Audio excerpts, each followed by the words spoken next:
नमस्कार मित्रांनो, 12 मे प्रोमध्ये चारोस अक्षराला म्हणतो, तू त्या सरगमला फोन कर आणि जे तुला बोलायचं ना ते फोनवर अगदी स्पष्ट बोल.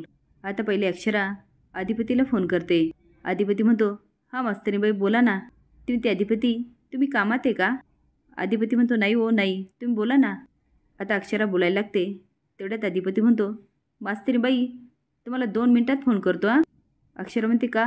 अधिपती, तुम्हाला माझ्याशी बोलायचं नाही का? तर अहो, त्या सरगम मॅडमचा फोन येतोय. पहिले त्यांच्याशी बोलतो, नंतर तुम्हाला फोन करतो. आता मात्र अक्षराला अजूनच राग येतो. ती सरगमला फोन करते आणि म्हणते, हा सरगम मॅडम बोला ना.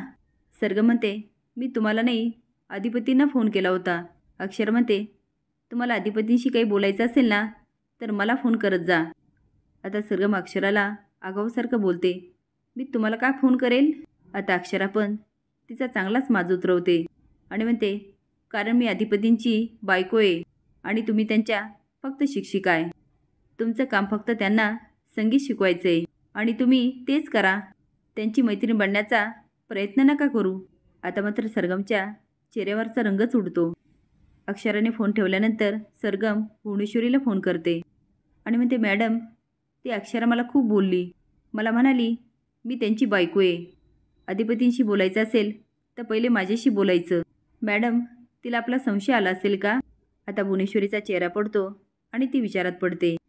सरगम म्हणते, काय झालं मॅडम? भुवनेश्वरी म्हणते, आम्ही सांभाळतो सगळं, या तुम्ही उद्या. आता सरगम फोन ठेवते आणि विचारात पडते. पण इकडे अक्षरा पण खूप रागात असते, कारण सरगमच्या बोलण्यामुळे ती पण विचारात पडते. तर तुम्हाला काय वाटतं, आता अक्षरा सरगमला चांगला धडा शिकवेल का?